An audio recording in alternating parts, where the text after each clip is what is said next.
Buenas noches a todos nuestros asistentes. Bienvenidos a esta actividad de País Invitado México. Nos complace mucho tenerlos conectados en esta sesión. Esperamos que la disfruten mucho. En un momento les vamos a presentar a nuestra invitada. Primero les quiero contar un poco acerca de qué es País Invitado, porque es posible que algunos de ustedes sea la primera vez que estén participando en nuestro evento. País Invitado es una estrategia de internacionalización en casa que realizamos en la universidad con el fin de que las personas, toda la comunidad gran colombiana, se acerque a otro país y se interese por otros países y conozca de la mano de estos eventos de pronto las oportunidades académicas y laborales que pueden tener en otros destinos por fuera de Colombia. Como ustedes podrán ver en la agenda que tenemos muy nutrida, publicada en nuestro sitio web, tenemos muchísimas actividades académicas, algunas culturales, y de verdad que agradecemos mucho y esperamos que ustedes participen de ellas. Les voy a dejar dentro de un momentico en el chat el enlace de asistencia, del formulario para la asistencia. Es muy importante que lo diligencien, se los agradecemos mucho porque es de verdad muy importante para la institución contar con este registro. Se los mando ahorita después de finalizar esta intervención mía y en algún momento en medio de la charla se los vuelvo a enviar. También los invitamos a que a través del chat le hagan las preguntas a nuestra invitada. Bueno, en este momento le voy a dar paso al profesor Camilo Ramírez Sánchez, quien es profesor del programa de matemáticas. Camilo, adelante. Bueno, muchas gracias. Buenas noches a todos. Gracias por participar. Como lo indica en el programa, pues vamos a estar presentando una charla sobre las matemáticas que queremos heredar en el mundo del mañana. Está presentada por una profesora de México, doctora en matemáticas. Se llama Avenida Romo Vázquez. Ella labora en el Centro de Investigación en Ciencia Aplicada y Tecnología Avanzada del Instituto Politécnico Nacional. Realizó sus estudios de licenciatura en la Universidad de Guadalajara y los de maestría en el Departamento de Matemática Educativa del CINESTAP. Obtuvo su doctorado en la Universidad París 7 en París, Francia, y es miembro del Sistema Nacional de Investigadores de México, editora en jefe de la revista de Educación Matemática, y actualmente ella está trabajando en dos líneas grandes de investigación: la formación matemáticas de ingenieros y la formación continua del profesorado en entornos virtuales. La charla que nos trae hoy justamente está enmarcada bajo el programa de matemáticas para mostrar y reflexionar sobre lo que se está trabajando actualmente y sobre pues lo que ha pasado y lo que pasará. Profesora Abeldine, bienvenida, perdón, profesora Avenilde, bienvenida, tiene usted la palabra. Muy bien, muchas gracias, Camilo, por esta presentación y por la invitación a este evento. Es para mí un gusto poder estar con ustedes y compartir algunas reflexiones acerca de las matemáticas que queremos heredar al mundo de mañana. Entonces voy a comenzar con esta charla que espero sea de interés para todos ustedes y que al final tengamos oportunidad de conversar en torno a esta temática. Bueno, hablamos mucho de solemos hablar de las matemáticas o escuchar muchos elementos sobre las matemáticas, sobre su importancia. Pero si nosotros reflexionamos acerca de las matemáticas que queremos que se hereden, tenemos que darnos cuenta que solo se van a heredar aquellas matemáticas que seamos capaces de enseñar y de aprender. Y luego de producir, por supuesto. Pero todo lo que nos enseña muere. Y entonces es por eso que he tratado de, sobre todo, centrar esta charla en el rol de la modelización matemática, como ustedes verán. Bien, cuando escuchamos hablar de matemáticas, pueden venir a nuestra mente diferentes imágenes sobre lo que son matemáticas. Yo he buscado algunas imágenes que para otros se asocian con las matemáticas. Y les presento aquí un puente que realmente el mismo puente, solo cuando uno ve la imagen, nos hace pensar en elementos geométricos, en modelos quizá matemáticos que permiten la resistencia y que puedan cada uno de sus elementos sostenerse como está. También podemos pensar en obras de arte que se han hecho con formas geométricas y que gracias a los modelos matemáticos se mantienen en pie. Podemos pensar en un escenario de enseñanza por el que todos o por el que muchos hemos pasado, y entonces lo asociamos pues a esto de estar escribiendo matemáticas, comprenderlas, comunicarlas. También a la naturaleza, que en sus distintas formas, como es aquí el corazón de un girasol, nos muestra un patrón geométrico, además de una belleza extraordinaria, que nos hace pensar en qué regularidades sigue y cómo podemos expresarlo matemáticamente. Y también en las expresiones artísticas, en las que nosotros podemos encontrar, como decía, además de belleza estética, pues relaciones matemáticas. Y todas esas matemáticas que nosotros podemos percibir a través de estas imágenes y en lo que nos rodea, nos podemos preguntar qué nos permite explorarlas, qué nos permite reconocerlas y sobre todo qué nos permite heredarlas. Bien. Para analizar estos elementos, sobre todo de qué nos permite heredarlas, yo les propongo que reflexionemos sobre la formación matemática de los futuros profesionistas, ya sea ingenieros, economistas, artistas, y pensemos cómo las matemáticas están dentro de esta formación de los futuros profesionistas. Y para eso, pues yo he generado un pequeño modelo. Imaginemos que esta es la universidad, ¿sí? Y entonces aquí podemos reconocer la formación básica, que está principalmente dirigida en los primeros semestres, y ahí se encuentran muchas materias de matemáticas que nosotros llamaremos enseñanza de las matemáticas. Doctora Benedicte. Sí, no se ve la pantalla. Te interrumpo, sí, creo que tienes que dejar de compartir y volver a compartir, porque no se está viendo lo que se está presentando. Entonces, exacto, dejar de compartir y volverla a compartir de pronto para que se vea la pantalla. Porque en el evento en vivo pues me están diciendo que no se está viendo y pues sería importante que vieran, por ejemplo, las imágenes que estabas hablando, pues no las estaban viendo. A ver, espero. ¿Ahora se ve?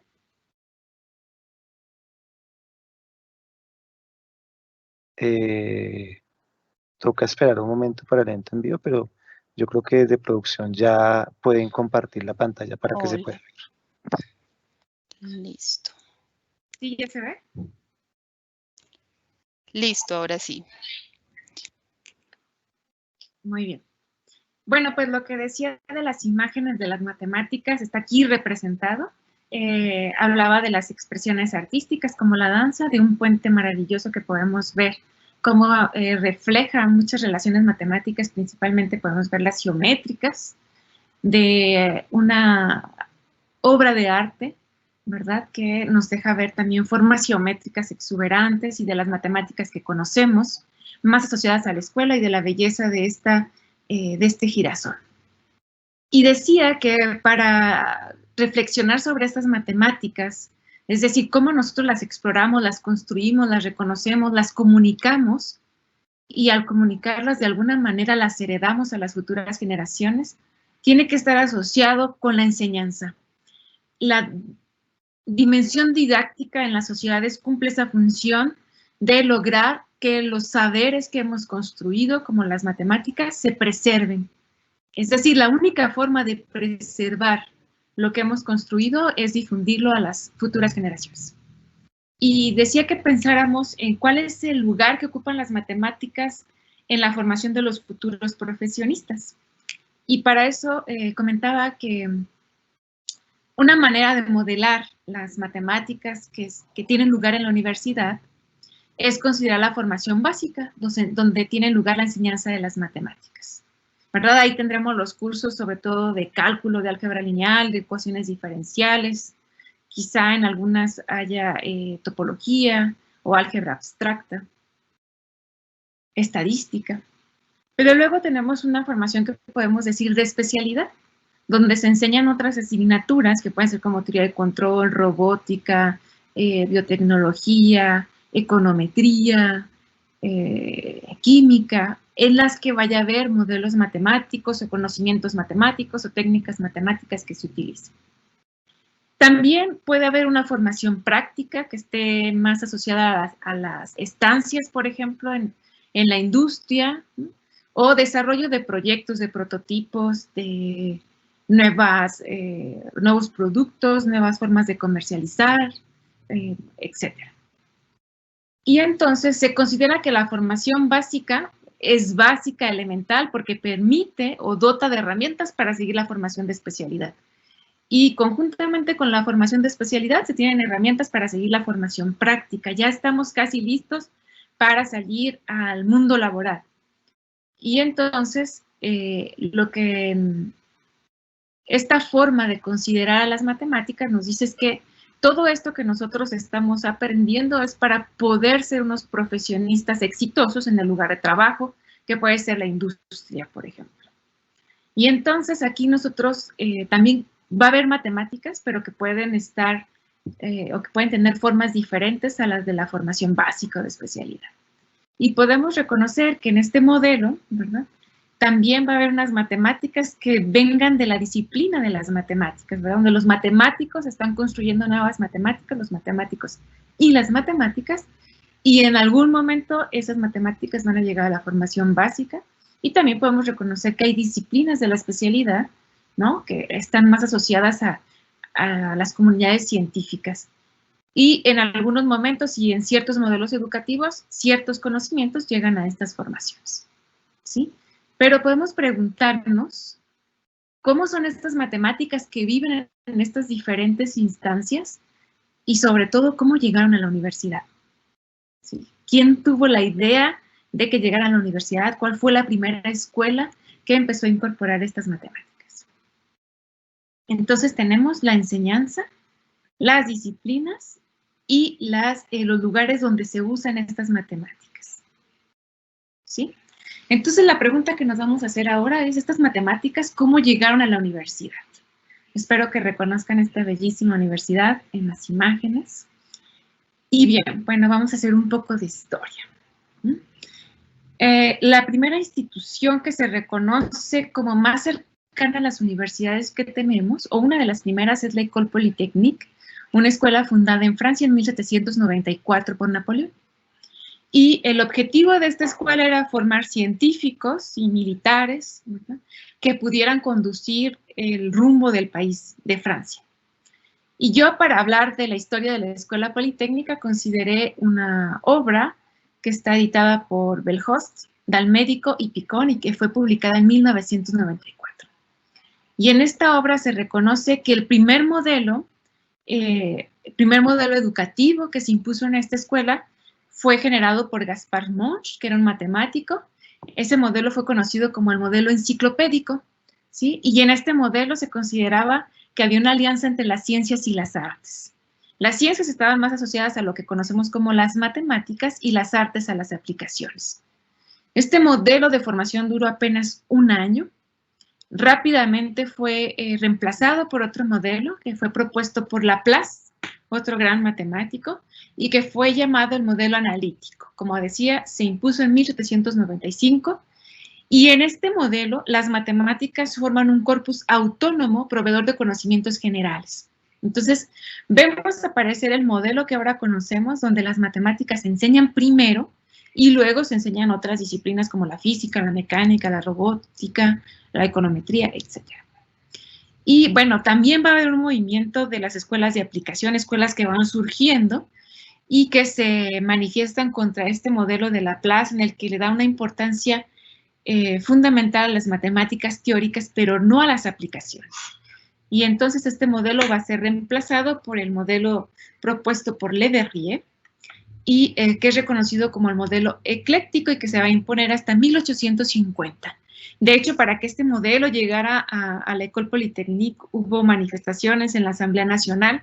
Fue un movimiento importante en Francia para que se cambiara el modelo y no se diera un lugar tan importante al desarrollo científico que tenía que la École Polytechnique. Había muchos matemáticos que estaban generando nuevas matemáticas, pero ellos decían que los estudiantes aprendían matemáticas muy teóricas que luego no eran capaces de aplicar. Entonces, en el modelo de Le Verrier se dice, solo vamos a enseñar aquello que sea útil para los futuros profesionistas, para los militares, y entonces todo desarrollo de teoría pura será sistemáticamente descartado. Entonces, rápidamente nosotros vemos que en estos 3 primeros modelos de formación es difícil encontrar los equilibrios entre la teoría y las aplicaciones. Aunque en el primer modelo parecía haber un equilibrio entre la teoría matemática y las aplicaciones, esto rápidamente se va a perder. Y en el segundo modelo hay una importancia más grande a la teoría y en el tercer modelo a las aplicaciones. Vamos a dar un salto en la historia para saber cómo pues estas matemáticas fueron evolucionando y llegando hasta nuestros días. Para eso yo les pido que nos vayamos hasta 1914. Y en 1914, 64 años después de que se impuso este modelo de Le Verrier, hay una conferencia en París que se llamaba La enseñanza de las matemáticas y que estaba promovida por esta revista, ¿verdad? Que así se llamaba, l'Enseignement Mathématique. Y en esta reunión que congrega matemáticos, a profesores de matemáticas de las universidades, a educadores, ¿no?, de otras instancias, Maurice de Ocaña presenta una conferencia titulada El rol de las matemáticas en las ciencias del ingeniero, ¿no? Y bueno, Maurice de Ocaña era un destacado profesor que nosotros vemos aquí en esta fotografía. Y él va a defender la necesidad de una formación matemática teórica para los ingenieros. ¿Y cómo la va a defender? Él va a señalar que hay diferentes problemas que se están enfrentando en ese momento en la ingeniería específicamente, como él habla de, parece 14 problemas, yo solo mencionaré 2. Uno de ellos es el efecto Kelvin en los conductores masivos en corrientes alternativas, y él enfatiza que para resolver este problema hay un interés práctico de la utilización de ecuaciones con derivadas parciales. Entonces dice, si ahorita para resolver o para analizar el efecto Kelvin necesitamos ecuaciones con derivadas parciales, es imposible que no les enseñemos a los futuros ingenieros las ecuaciones con derivadas parciales. Él reconoce que en estos problemas no constituyen la mayoría de los problemas que enfrenta el ingeniero, ¿verdad? Que en la práctica ellos necesitaban más bien la utilización de fórmulas, de esquemas, de métodos gráficos. Sin embargo, dice, no podemos solo enseñar las fórmulas, los esquemas y los métodos gráficos básicos, porque vamos a tener problemas más importantes que van a requerir de otras matemáticas, por tanto tenemos que darles una formación más amplia que los capacite para enfrentar esos problemas. Y entonces, sobre todo en esta conferencia, él va a mostrar que las ciencias del ingeniero se están constituyendo como disciplinas, ¿verdad? Ahora todo lo que conocemos como la teoría de control, la robótica, las telecomunicaciones, la electrónica, en ese momento no eran consideradas disciplinas, sino que se conocían problemas que se estaban resolviendo y que utilizaban las matemáticas, pero no eran todavía disciplinas debido a que no estaban suficientemente matematizadas.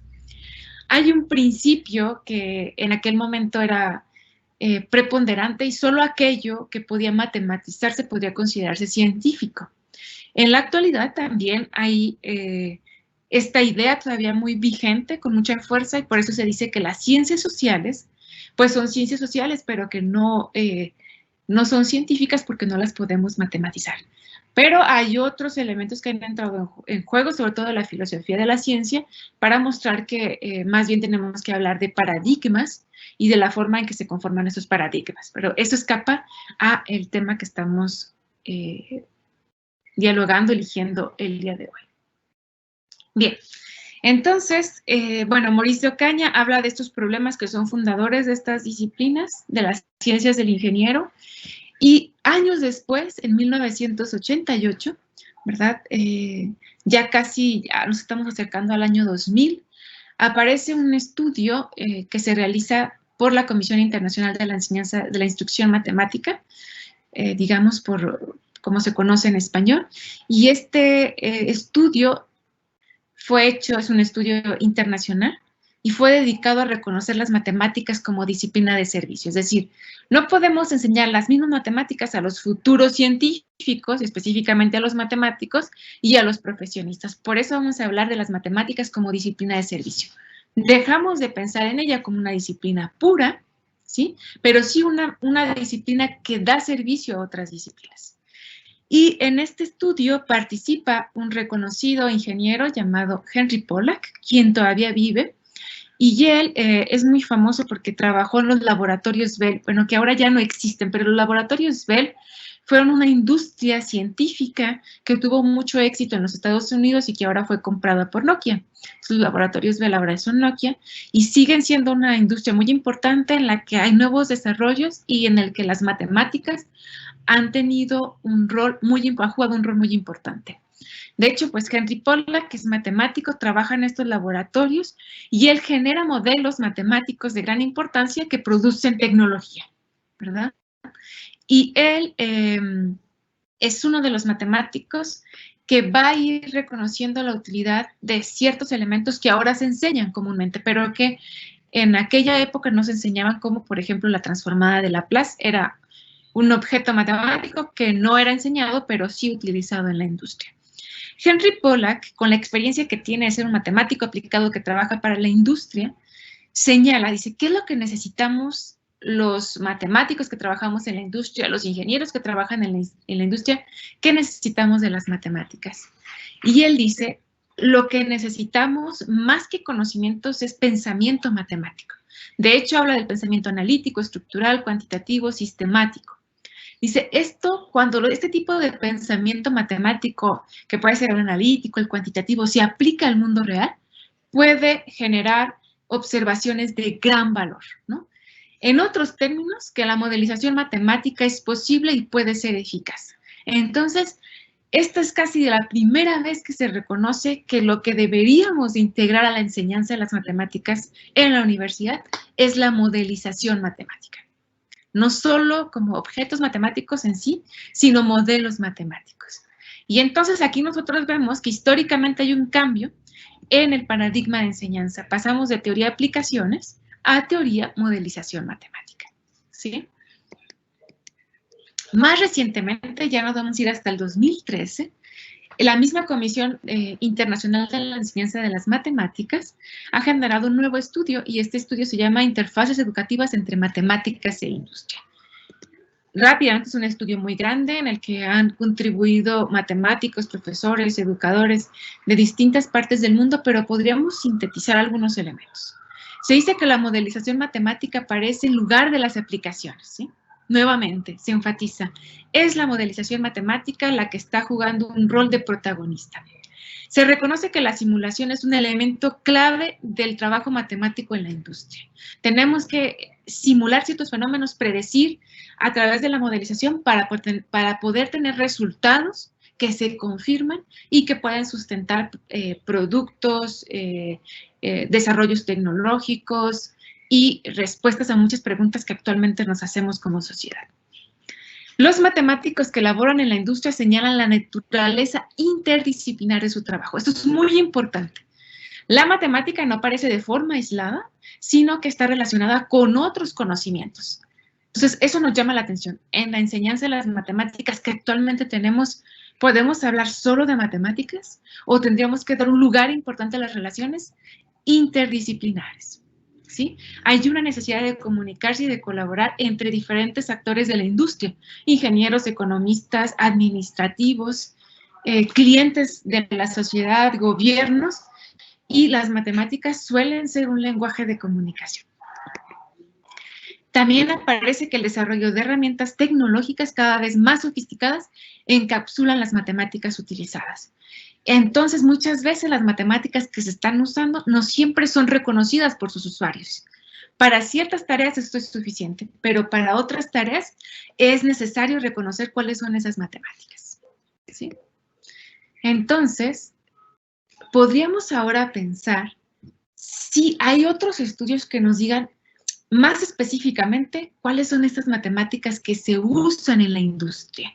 Y si esas matemáticas que se usan en la industria, como nos dicen estos estudios, sobre todo este último, se parecen a las que enseñamos o qué tendríamos que hacer.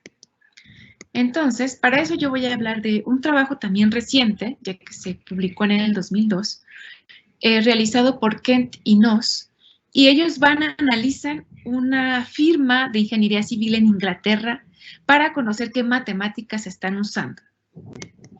Y entonces su primer resultado, cuando llegan a la industria, empiezan a hacer entrevistas, empiezan a ver el trabajo que hacen los ingenieros civiles, ellos no encuentran nada de matemáticas, ¿sí? Pero se dan cuenta, en cuanto avanza la investigación, que hay una división del trabajo matemático. De hecho, ellos esquematizan ese trabajo de la siguiente manera, ¿no? Nosotros podemos ver que aparecen diferentes actores, arquitectos, constructores, contratistas, ¿no? Especialistas en análisis en computación, otro tipo de ingenieros, mecánicos, eléctricos, ¿sí?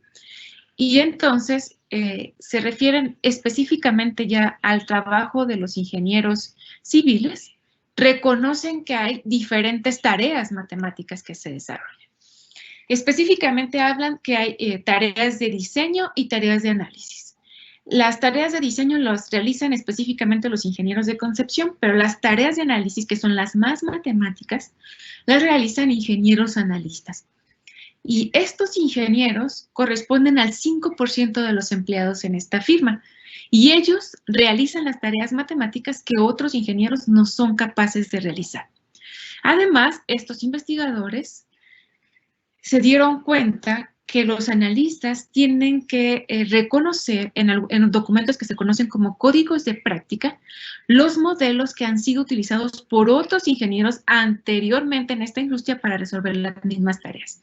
Y entonces se dan cuenta que aparecen modelos matemáticos que ya han sido utilizados y que ellos tienen que conocer y en todo caso actualizar, adaptar. Pero es importante que ellos conozcan estos modelos. Nuevamente aquí aparece algo que se relaciona con el título.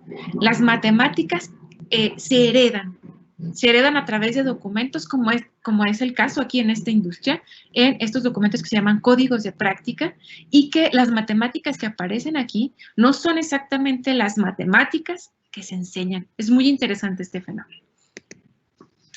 Estos documentos de códigos de práctica habían sido reconocidos en otra investigación como guías metodológicas por Vergniaud en 1996, cuando analizó una empresa de ingenieros aeronáuticos.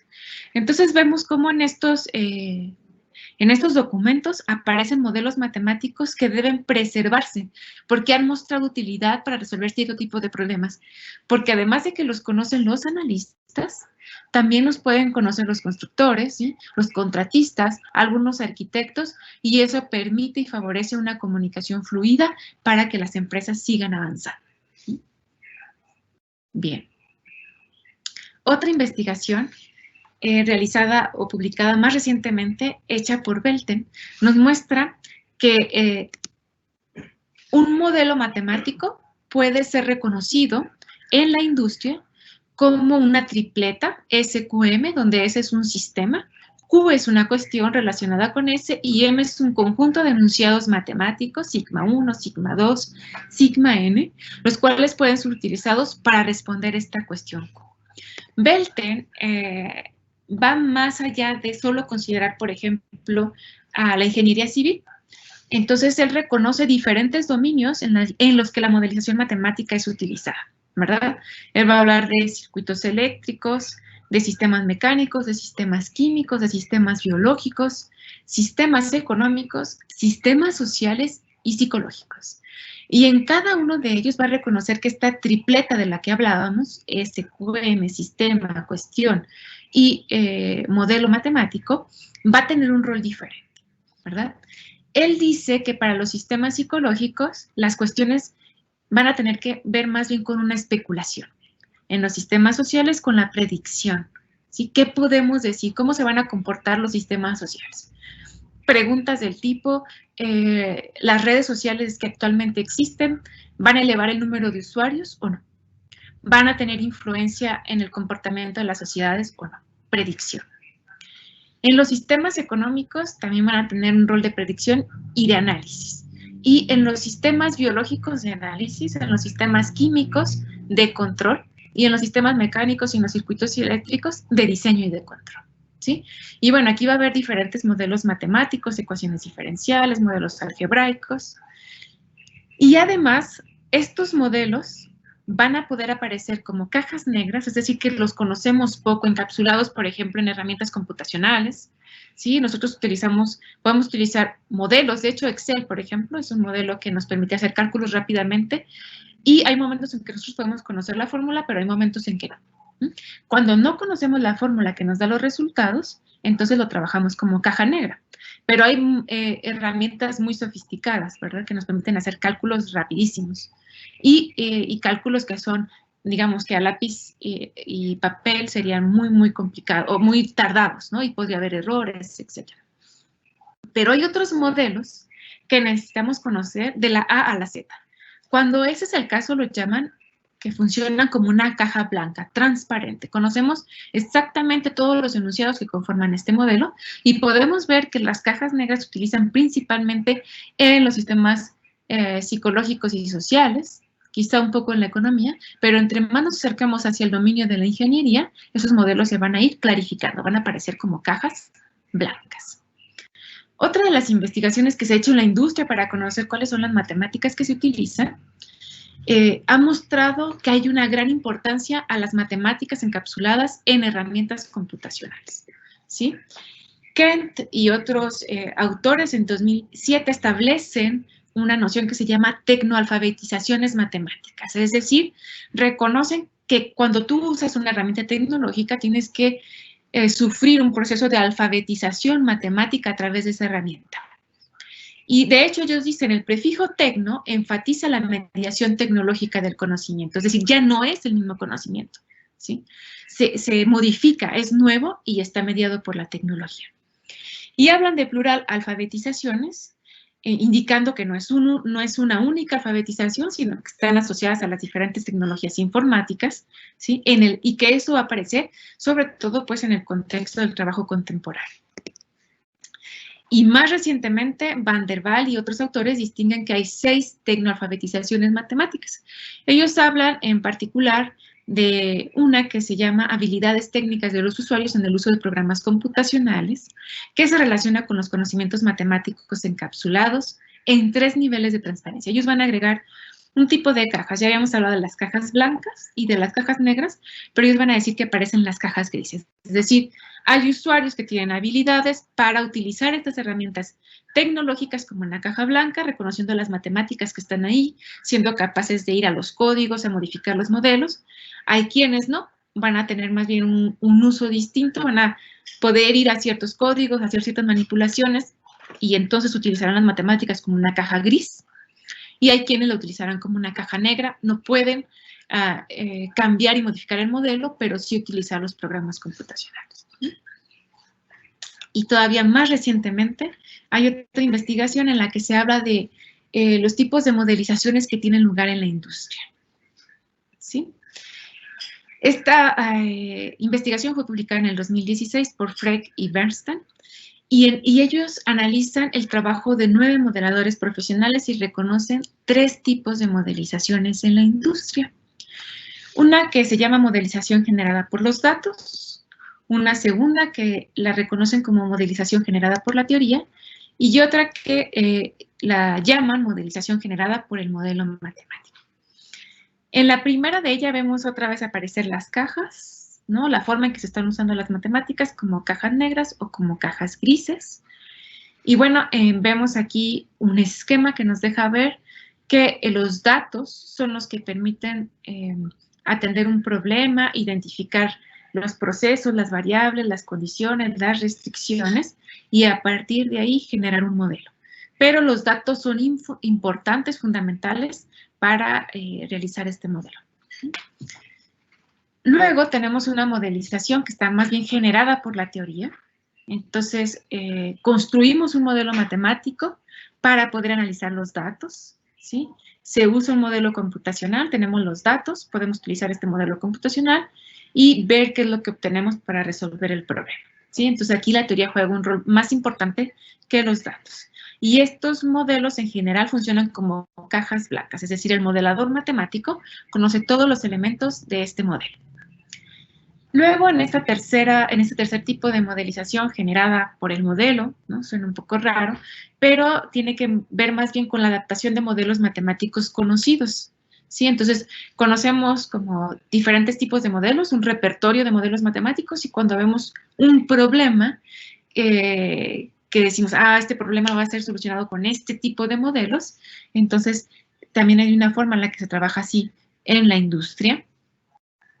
Y aquí tenemos que esta puede ser el uso de los modelos como cajas grises o como cajas blancas.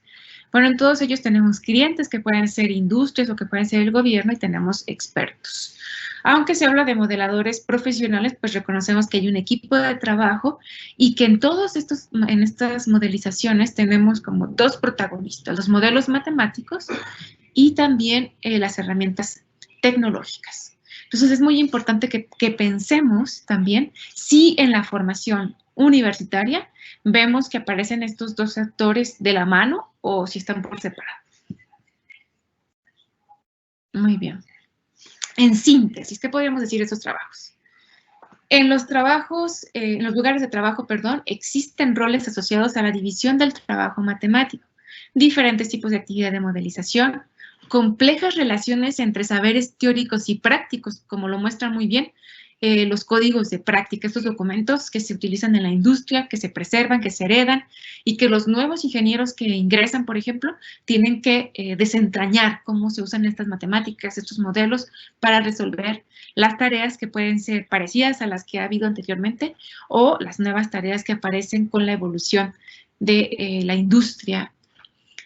También aparecen nociones como el juicio de la ingeniería, es decir, esos elementos que a la experiencia van dando para decir, para ese tipo de problema necesitamos este modelo matemático.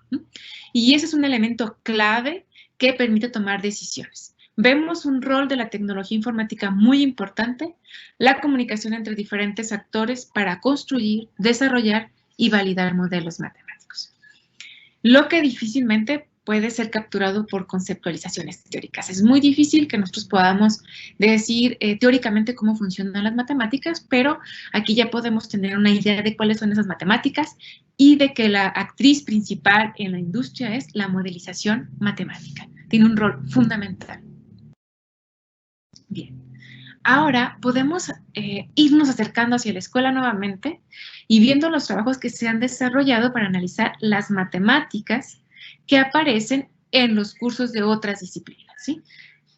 Digamos, ahora hemos visto a lo largo de la historia los modelos que se fueron generando y luego estos modelos, cuál era su relación con las matemáticas que se usan en la industria y que tienen más relación con la formación práctica, la última instancia de formación en la universidad, y ahora nos estamos acercando a la segunda instancia de formación, que es los cursos de otras disciplinas, y vamos a ver qué matemáticas aparecen. Sí, los modelos matemáticos ya están ahí también como protagonistas o no.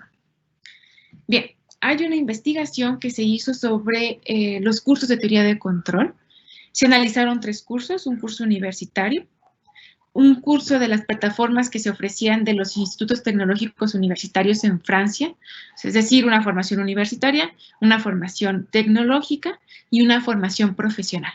Y se analizó en estos cursos de teoría de control o teoría automática, no sé cómo se llame en Colombia, en México se conoce como teoría de control, que permite automatizar sistemas.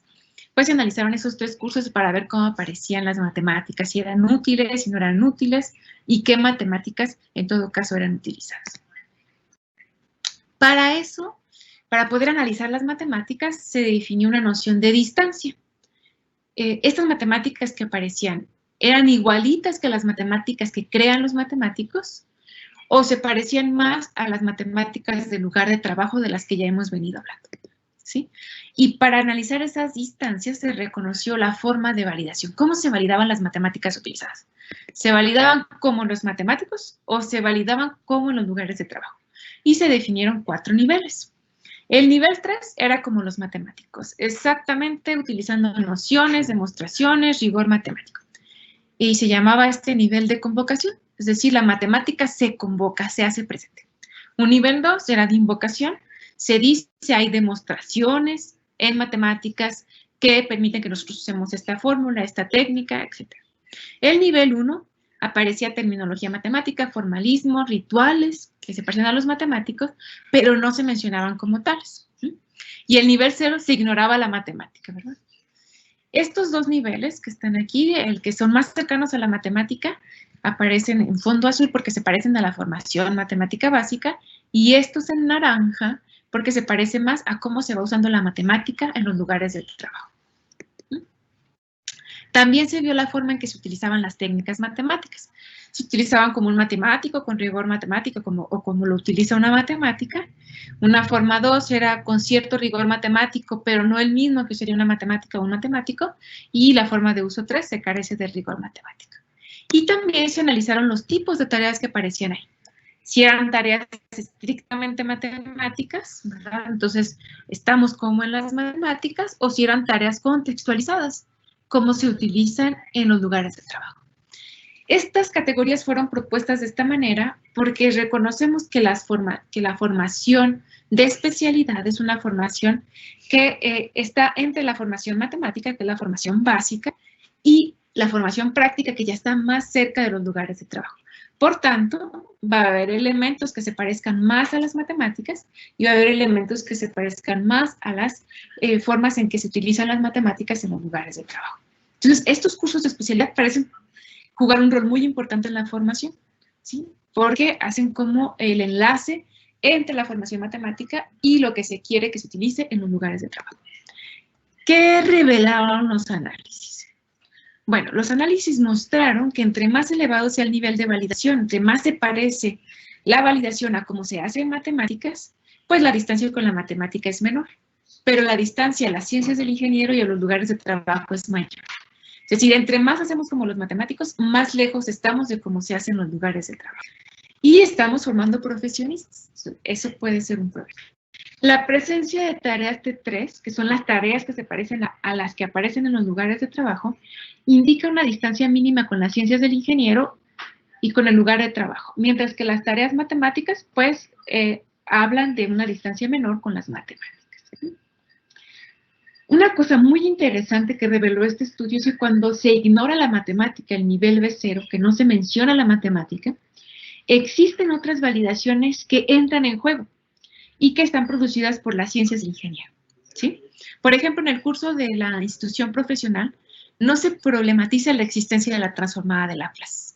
En matemáticas siempre nos aseguramos de que la transformada de Laplace, la integral, la derivada existen, ¿verdad? De que las soluciones existen, la existencia de la solución que sea única, por ejemplo.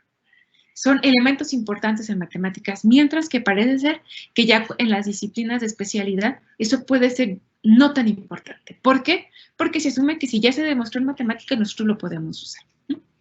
Entonces, estos elementos, reconocerlos nos permite ver cuáles son esas transformaciones que van teniendo las matemáticas y por qué a veces ya no las reconocemos. ¿Y qué pasa si nosotros hacemos que esas validaciones matemáticas figuren? ¿Qué nos aportan? Bien, estas cuestiones no explícitas en este curso reciben un tratamiento en el caso por caso. Es decir, si no se prueba la existencia de la transformada de Laplace y si no se prueba la existencia de la transformada de Laplace inversa, solo aparecen los casos donde existen. No se dice, pero solo consideran esos casos donde está probada su existencia, ¿sí? Entonces va teniendo como que en esos cursos toman elementos que saben que están demostrados, pero ya no se presentan las demostraciones. En otra investigación que se hizo donde se analizaron cursos de circuitos, de estática y de cálculo, se mostró que conceptos que aparecen en los cursos de cálculo como derivada, integral, teorema fundamental, límites y continuidad, sí aparecían en los cursos de circuitos y de estática, pero que sus aplicaciones eran muy diferentes. Entonces, yo les pido que centren su atención en esta columna que habla de una síntesis de las aplicaciones. En ambos cursos de circuitos y estática se vio que las derivadas constituyen relaciones predefinidas entre cantidades físicas, que las integrales constituyen relaciones predefinidas entre cantidades físicas también. Entonces, se va utilizando estos elementos más generales, se va restringiendo porque estamos pensando solo en ciertos elementos y hablamos, esto nos permite hablar de cantidades físicas, se van transformando, adaptando estas nociones matemáticas. Mientras que no se encontró el teorema fundamental del cálculo, no se encontró en estos cursos, los límites no se aplican con el formalismo que es habitual en el curso de cálculo, únicamente se evalúan los límites muy simples, ¿sí? Y la continuidad aparece para garantizar las propiedades físicas deseables. Entonces, estos elementos nos van mostrando cómo hay ciertas rupturas en las matemáticas que se enseñan en la formación básica y en las que se enseñan en la formación de especialidad. Y eso tenemos que resolverlo. De hecho, para resolver esto, pues hay una disciplina que se llama educación matemática, y que intenta generar propuestas que puedan resarcir estos desequilibrios que se han ido generando en los modelos educativos. Bien, entonces, ¿qué podríamos hacer para tener una formación matemática que sí forme a los futuros profesionistas para enfrentar las tareas que van a tener en su futuro profesional de la mejor manera? Pues bien, como decía, está la educación matemática y hay diferentes enfoques didácticos. Hay quienes hablan de perspectivas de modelización matemática, hay enfoques inter y transdisciplinares, hay enfoques que se reconocen como aprendizaje basado en proyectos y hay algunos enfoques más recientes que se conocen como formación por retos. En cada uno de ellos, la forma en que se va a enseñar las matemáticas va a ser distinta y va a ser también esa forma que nos está diciendo cómo vamos a heredar las matemáticas para nuestros futuros profesionistas. Bueno, yo les voy a hablar específicamente de cómo se generan ciertos proyectos codisciplinares e interdisciplinares. Y para eso, bueno, hay una metodología que se conoce como la ingeniería didáctica. Yo se la presento muy rápidamente y quiero solo centrarme en una fase que es la primera y que se llama análisis preliminar. Eso para que ustedes tengan, pues, una idea de cómo se generan estas propuestas didácticas. En el análisis preliminar, para poder generar una propuesta didáctica que tenga sentido para los futuros profesionistas, se hace un análisis ya sea de las disciplinas intermediarias para saber qué necesidades matemáticas tienen, ¿sí?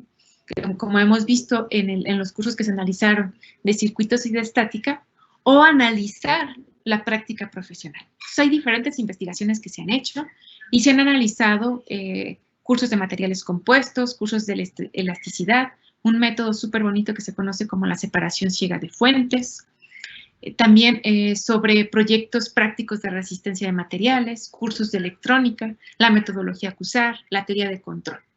Entonces, todas esas investigaciones, lo primero que se hace antes de generar una propuesta de enseñanza para las matemáticas es analizar un contexto en el que se usan las matemáticas, sea una disciplina intermediaria, como las que aquí aparecen, o la práctica profesional, como lo es la separación ciega de fuentes. La separación ciega de fuentes es un método que se usa, por ejemplo, en la ingeniería biomédica para reconocer qué señales son de origen cerebral y qué señales no son de origen cerebral. Ahorita voy a mostrar rapidísimo un ejemplo.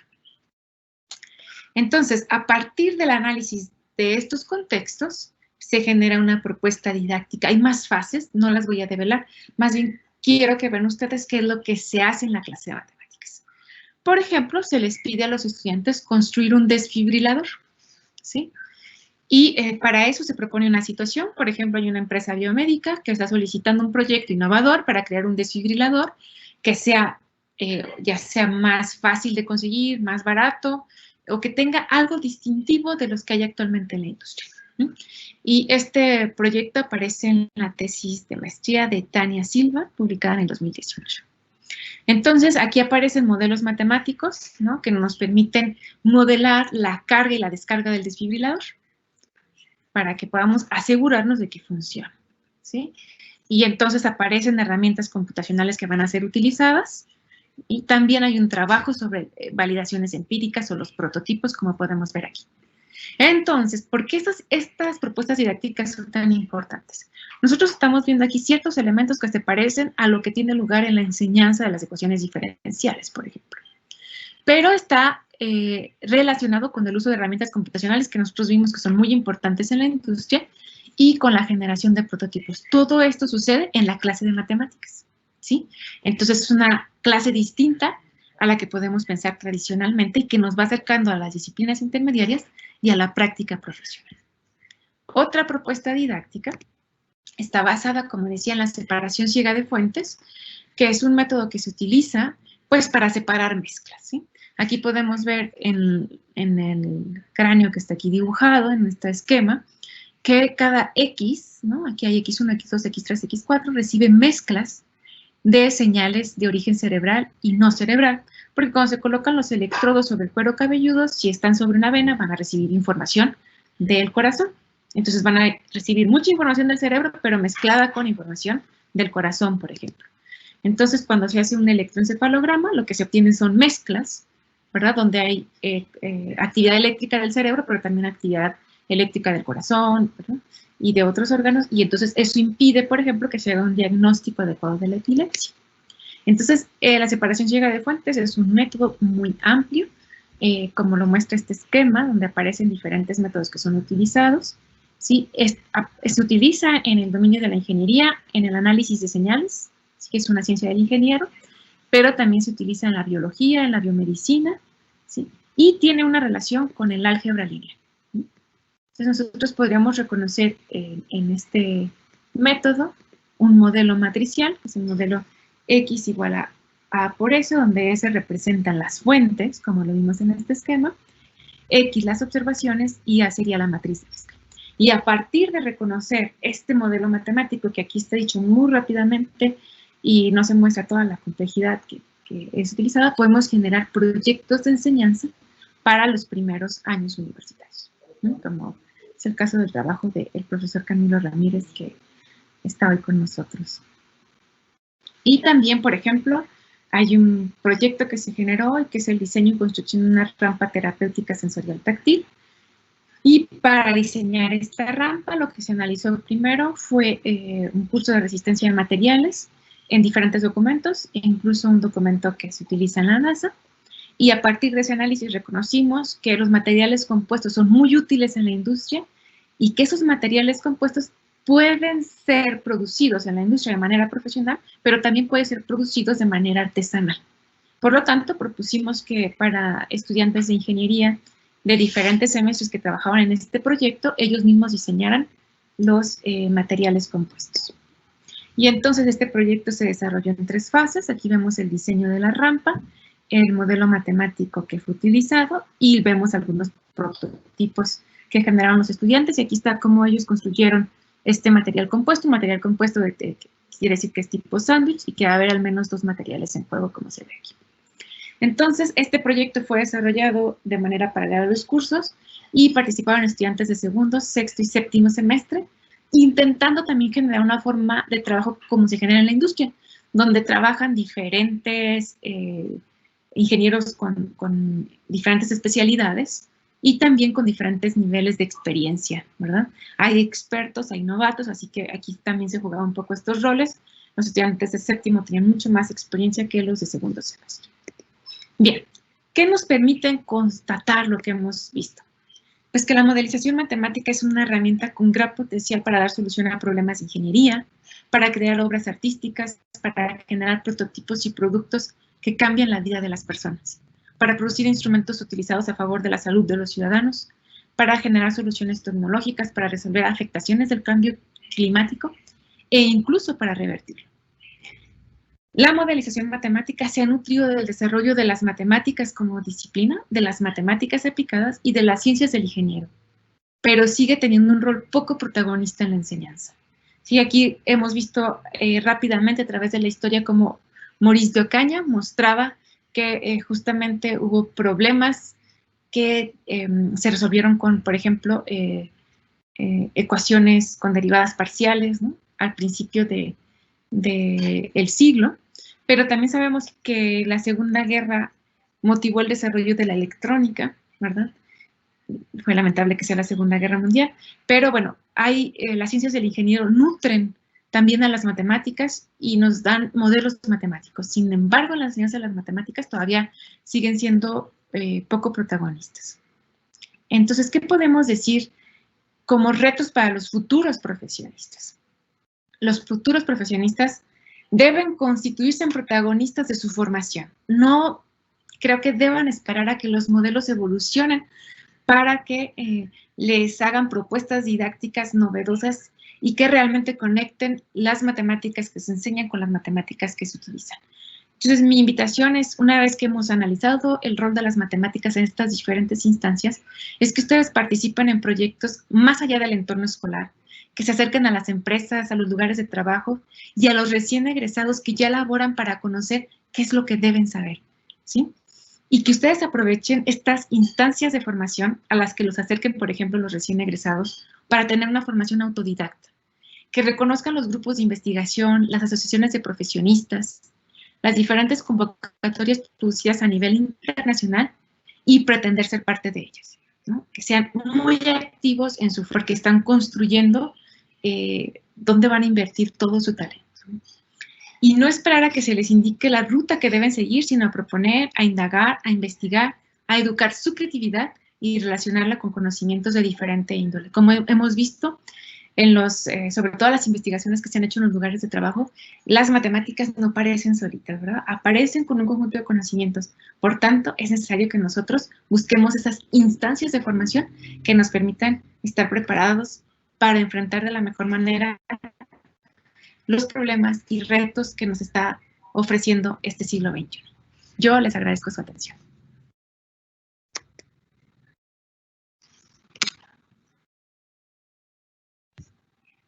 Muchísimas gracias, doctora Benilde. Vamos a esperar un momento en la sección de las preguntas en vivo. Si algunos estudiantes y profesores que nos están acompañando tienen algún comentario, alguna pregunta, pues por mi parte, mientras tanto, efectivamente, como la doctora Benilde lo mencionó, pues también me estoy formando en esto.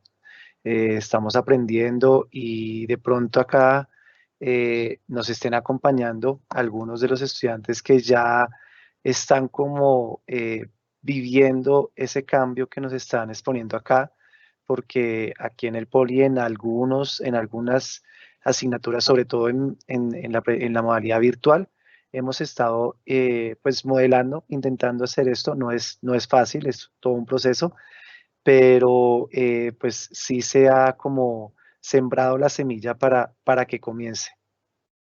Por ahora no tenemos alguna pregunta.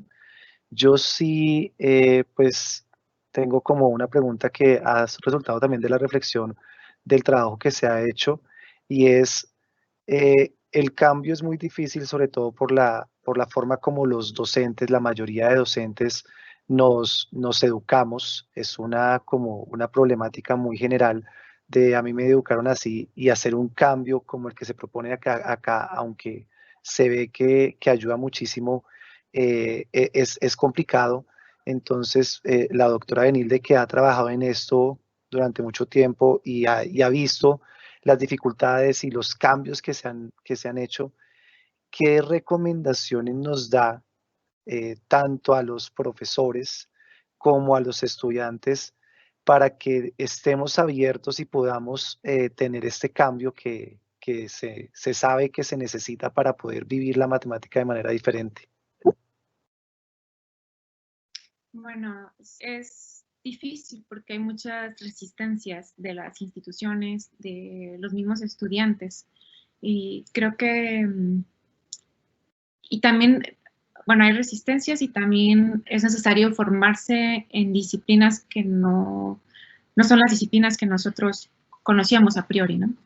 Entonces sí representa un gran reto, pero me parece que si nosotros queremos formar a profesionistas que puedan enfrentar de mejor manera las problemáticas del siglo XXI, tendríamos que tratar de hacer estos cambios y de crear comunidades. Por eso mi invitación hacia el final de la charla era hacia los estudiantes, a que sean protagonistas de su propia formación y que ellos mismos puedan motivar a los profesores a hacer este cambio en la medida de lo posible. Porque creo que también tú hablas, Camilo, más como desde el punto de vista docente, ¿qué tendríamos que hacer los docentes? Pero me parece que también es muy importante pensar qué tendríamos que hacer los estudiantes. Porque por ahora hay un plan de estudios que nos rige a todos, a profesores y estudiantes, pero difícilmente hay un lugar de ese plan de estudios en el que los docentes y los estudiantes podamos proponer elementos. Y me parece que es muy importante que ambos, estudiantes y profesores, puedan generar cuestiones nuevas, que digamos, vamos a estudiar esto. ¿Qué modelo se está utilizando ahorita para predecir el comportamiento de la pandemia? ¿Es el óptimo? ¿Podemos estudiarlo en la clase de matemáticas? ¿Qué tendríamos que hacer? Porque nosotros vemos ahora, justo en este momento de la pandemia, como hay muchos modelos matemáticos que aparecen, muchas representaciones, muchas cuantificaciones, pero ¿quiénes podemos comprender esas cuantificaciones? Primero, comprender, interpretar. y luego quiénes podemos cuestionar. Entonces creo que la clase de matemáticas tiene que ser un espacio más abierto en el que podamos abordar esas cuestiones u otras cuestiones y que no siempre sean propuestas por el profesor. Creo que también las podrían proponer los estudiantes. Y por eso mi invitación es a que tratemos no solo como de cumplir con el plan de estudios, sino apropiarnos al menos de una parte de ese plan de estudios y de cuestionarnos, de hacer que la creatividad aparezca, de no tener miedo a no saber de entrada la respuesta. Creo que el sistema nos ha hecho, sobre todo a los profesores, nos ha hecho como estudiar solo aquello que conocemos bien o enseñar solo aquello que conocemos bien. Creo que nos tenemos que dar la oportunidad de generar comunidades de estudio conjuntas entre los profesores y los estudiantes. Planteemos una pregunta abierta, veamos qué podemos analizar conjuntamente. Entonces creo que la misma Universidad del Politécnico ha hecho propuestas innovadoras como fue la formación por retos, no sé si todavía exista, pero creo que es una de las instancias que permite abordar cuestiones y vemos que no es sencilla, es compleja también, pero creo que es una vía para poder cambiar, modificar, innovar la enseñanza de las matemáticas. Sí, efectivamente, todavía existe la formación por retos. Formalizado bastantes proyectos de pues muchas ramas, no solo en la Facultad de Ingeniería, sino de muchas ramas, ha sacado aplicaciones y como la profesora Avenilde nos dice, ha trabajado desde la problemática, mirando no solo matemáticas, sino qué otras disciplinas se pueden necesitar y ha sido pues para los estudiantes que han entrado y que están ahí bastante pues provechosa. Dentro de los comentarios hay una pregunta, dentro de las preguntas en vivo hay una pregunta de Andrea, no me aparece el apellido, entonces voy a decir solo Andrea. Dice que a lo que estábamos hablando, quizás sería un proceso que tendría que iniciar desde muy temprana edad, por ejemplo, desde el colegio. A eso, pues, haciendo un poco más de énfasis, la doctora Benile tiene de pronto algunas referencias de si se ha trabajado desde el colegio este tipo de problemáticas. Bueno, tengo más experiencia desde el bachillerato, donde se han implementado algunas en secundaria, que es en edades de entre los 12 a 15 años, en las que yo he trabajado, pero sí sé que hay otras que se han hecho desde la educación básica. Sí, yo coincido contigo, Andrea, que entre más pronto se haga el cambio, esto va a ser más beneficioso. Pero creo que en el momento en que nos decidamos a considerar que somos seres capaces de aprender continuamente y de que nos podemos enfrentar a retos y que al generar comunidades de estudio, es decir, hacerlo colectivamente, nos va a favorecer. Entonces creo yo que en cualquier momento, así sea cuando uno tiene 80 años y se da cuenta que puede cuestionar al mundo y que puede estudiarlo y que puede investigar y que hay muchas formas de hacerlo, creo que es importante darse cuenta de que los conocimientos los podemos generar. Bueno, doctora Benile, no tenemos más preguntas, e igual ya creo que estamos un poco sobre el tiempo, entonces nuevamente agradecerle. Es muy agradable pues escucharla y ver cómo esa historia en la que se está viviendo nos presenta nuevos retos para nosotras las universidades y como usted lo menciona, también para los estudiantes. Invitar a los estudiantes que nos está acompañando, sobre todo a eso, a que reflexionen y hagan parte activa del proceso y motiven al cambio, porque si hay una forma de cambiar es que a uno el estudiante le diga algo que le diga a uno, bueno, sí, hay que cambiar y hay que, pues, tratar de innovar y estar como a la vanguardia. Nuevamente, muchísimas gracias y no sé, Yuri, si tú cierras la conferencia.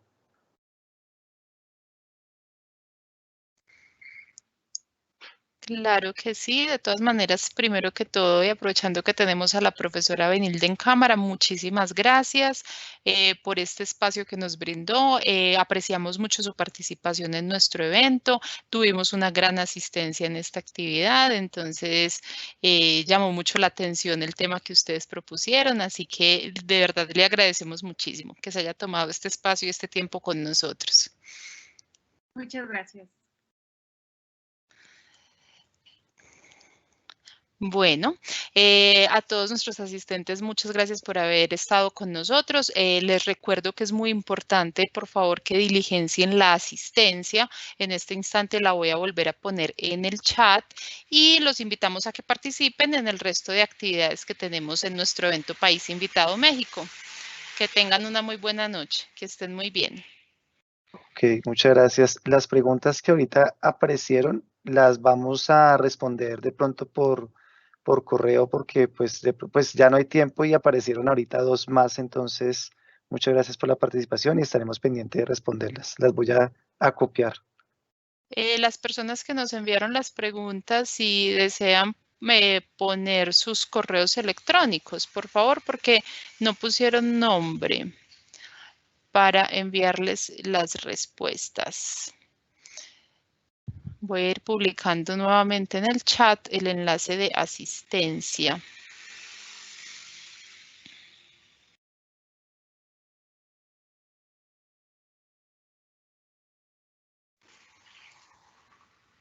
Bueno, hasta luego, que estén muy bien. Muchas gracias a todos. Hasta luego. Hasta luego.